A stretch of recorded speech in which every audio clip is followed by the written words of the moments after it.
Hello everyone. आज की इस वीडियो में मैं आपको अधिकारियों की निकम्मेपन यानी नाकामी को उजागर करके दिखाऊंगा, आइडेंटिफाई भी करूंगा। इससे आप ये जान पाएंगे कि अधिकारी एक आम नागरिक को कितने तरह से शोषण करते हैं, प्रताड़ित करते हैं, उत्पीड़न करते हैं और वह व्यक्ति हार थक करके या तो ऊपर देखिए पंखा है, इस पंखे में लटक करके अपनी जान दे देता है या फिर फांसी लगा लेता है या फिर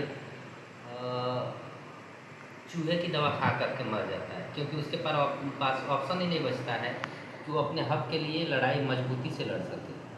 अधिकारी इतने भ्रष्टाचार में लिप्त हैं कि अगर उन्हें मोटा पैसा मिल जाए, मोटा वाला, तो वो किसी को भी कुछ भी करने के लिए तैयार हो जाते हैं। खैर, मैं इन सब चीज़ों से डरता नहीं हूँ। मैं एक निष्पक्ष आदमी हूँ और हमेशा भ्रष्टाचार के खिलाफ खड़ा रहा हूँ, आगे भी खड़ा रहूँगा और ऐसे भ्रष्टाचारियों को के चेहरे से नकाब हटाता रहूँगा। अब मैं बात कर लूँ अपने गांव की ग्राम पंचायत बेतिया की। जो भू मानचित्र है, नक्शा, वो त्रुटिपूर्ण है।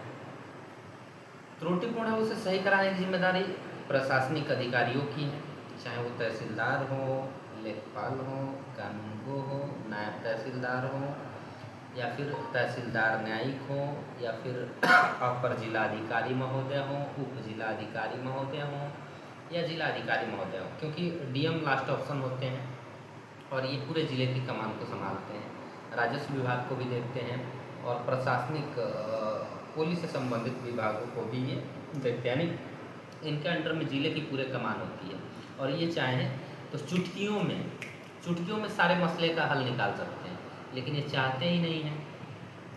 और चाह के भी क्या करेंगे, जो इनके पाले हुए लोग हैं वो चाहते ही नहीं हैं।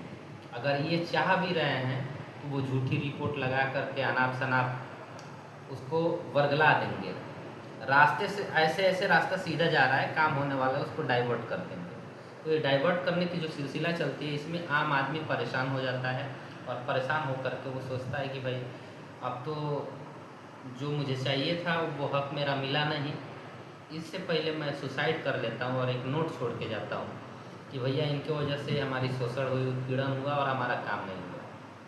खैर, मैं तो जनहित का भला के लिए हमेशा काम करता हूँ, आगे भी करता रहूँगा और जब तक इस जवानी में खून रहेगी, मतलब इस जिस्म में खून रहेगा, उल्टा बोल दिया हूँ तो माफ़ी चाहूँगा, तब तक मैं लड़ता रहूँगा।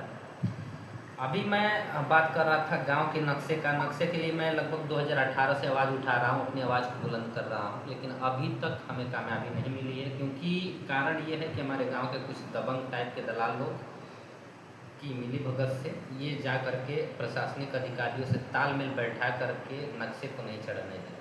कारण यह है कि हमारे गांव में यही दबंग माफिया लोग अवैध तरीके से कब्जा किए हुए हैं और ये चाहते हैं कि यदि चकबंदी हुई तो सीमांकन पैमाइश होगा तो चिन्हित हो जाएगा और चिन्हित होने के बाद बेदखली की कार्रवाई हो जाएगी, इसलिए नक्शा अपडेट नहीं होने देंगे। नक्शा अपडेट होने का एक कारण ये भी होना चाहिए कि हमारे गांव में जो भी गरीब व्यक्ति कब्जा किए हुए हैं, प्रधानमंत्री स्वामित्व योजना के अंतर्गत उन्हें लाभ मिलना चाहिए, लेकिन अभी तक वो सभी लाभ से वंचित हैं। चाहे जो भी लाभ हो, खतौनी संबंधित जितने भी लाभ मिल सकते हैं वो सारे लाभ से वंचित हैं और इस पर कोई ध्यान नहीं देता है। मैं कई बार आवाज़ उठाया, अपने आवाज़ को बुलंद किया, लेकिन सुनने वाला कोई है नहीं और मुझे समय नहीं मिलता है। मैं बाहर रहता हूँ, जब भी आता हूँ आवाज़ उठाता हूँ, आवाज़ हमारी दबा दी जाती है। लेकिन अभी मैं पूरी तरह से सोशल मीडिया पे आ चुका हूँ और अभी मैं किसी को छोड़ूंगा नहीं, नकाब हटा के रहूँगा।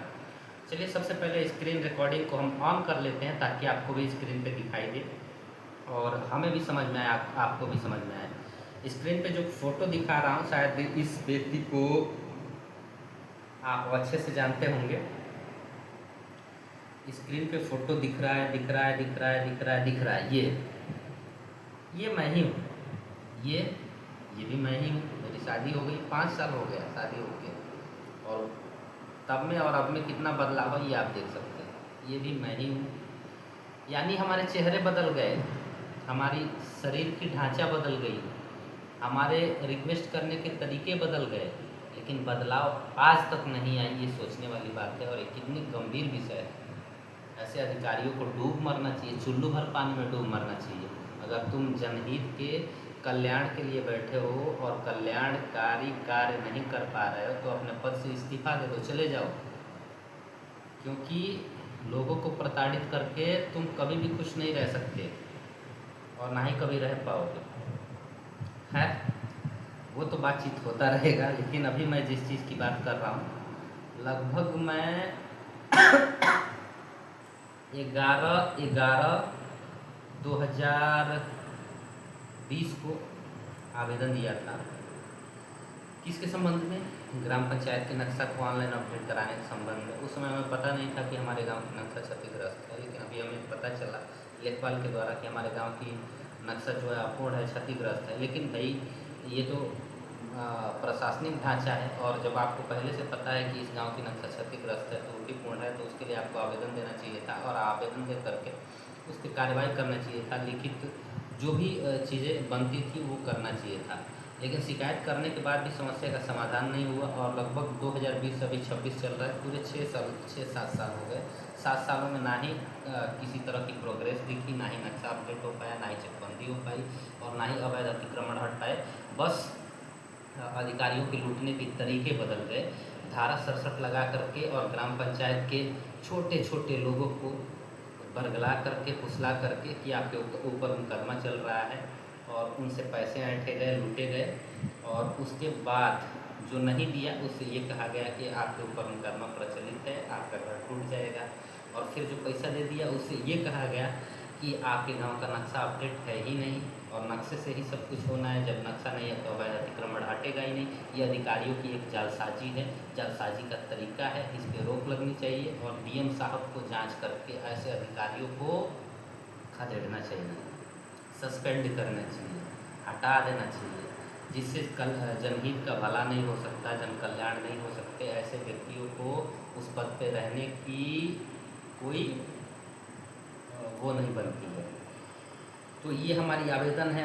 आवेदन के बाद इस पे ये लिख करके दिया गया था हमें कि महोदय संलग्न IGRS में हमने किया था और आवेदन भी दिया था 5/7/2021 को। हमें ये कार्यालय की तरफ से लिखित तो मिला कि महोदय संलग्न है, प्रार्थना पत्र इतना दिया गया है, जो कि जांच में पाया गया कि जांच उपरांत पाया गया कि आवेदक द्वारा ग्राम पंचायत बेतियाँ तहसील पडरौना जिला कुशीनगर की ऑनलाइन पोर्टल पर गांव की अब नक्शा को अपडेट करने की मांग की गई है। उक्त के संबंध में आवेदक को अवगत कराया गया है कि भूचित्र ऑनलाइन पोर्टल पर अपलोड करने की प्रक्रिया प्रगति पर है। भैया, आपकी गति और प्रगति कब तक दुरुस्त होगी? कब तक ऑनलाइन चढ़ाएंगे? सरकार लाख दावा ठोकती है और ये कड़ी निर्देश भी देती है कि जन कल्याण हो, लेकिन आप लोग कल्याण करना ही नहीं चाहते। और उसके बाद जब मैंने इसका जांच पड़ताल करना शुरू किया, मैंने ये आवेदन दिया, तो इसके बाद एक आवेदन मैंने आयुक्त एवं सचिव को भी प्रेषित किया था, राजस्व विभाग का अध्यक्ष को, लखनऊ को। वहाँ से हमें ये पत्र प्राप्त हुआ था, स्क्रीन पे लगा देंगे, आप सब देख सकते हैं कि श्री आरिफ सिद्दीकी पुत्र रियाजुद्दीन निवासी बेतियाँ, और ये क्रमांक संख्या है। IGRS के माध्यम से शिकायत का निस्तारण के संबंध में इन्होंने बताया है कि दिनांक 14/9/2023 का संदर्भ ग्रहण करने का कष्ट करें। उक्त शिकायत के द्वारा आपने अपने ग्राम पंचायत बेतियाँ जिला कुशीनगर का भू नक्शा की वेबसाइट पर प्रदर्शित नहीं होने के संबंध में अवगत कराया है। उपयुक्त शिकायत के संबंध में अवगत कराना है कि जिलाधिकारी के पत्र संख्या 3196 कार्यालय फला 2023 दिनांक 25/8/2023 द्वारा प्राप्त सूचना के अनुसार प्रश्नगत राजस्व ग्राम भू नक्शा उपलब्ध है, अतः उपरोक्त अनुसार अवगत होने का कष्ट करें। आपने तो हमको अवगत करा दिया कि आपके जो गांव की नक्शा है वो त्रुटिपूर्ण है। आपने डीएम को भी कह दिया। मैंने 28/11/2025 को भी फिर आवेदन दिया। आवेदन तो मैंने 1000 दिए हैं, लेकिन कुछ आवेदन अभी बचा के रखे हैं दिखाने के लिए। इस स्क्रीन पे आप देख सकते हैं।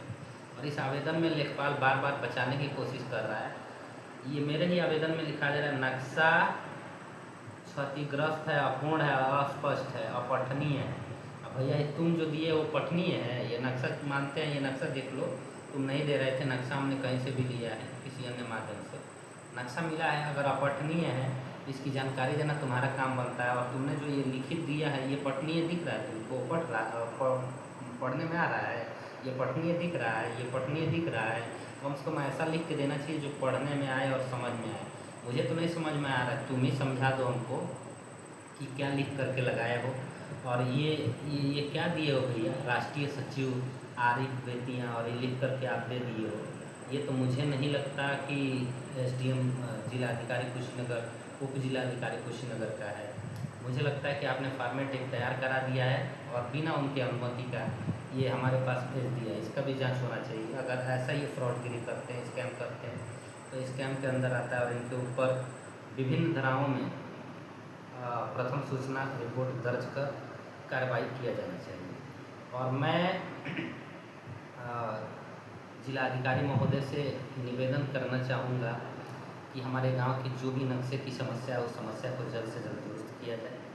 यदि ये समस्या समय रहते दुरुस्त नहीं होती है तो आगे चल कर के बहुत बड़ी समस्या बनेगी, क्योंकि कभी कभी समस्याएं छोटी होती हैं लेकिन एक दिन बड़ी रूप ले लेती है, और जब बड़ी रूप लेती है तो फिर प्रशासनिक अधिकारियों को सोचना पड़ता है और असमंजस में पड़ जाते हैं।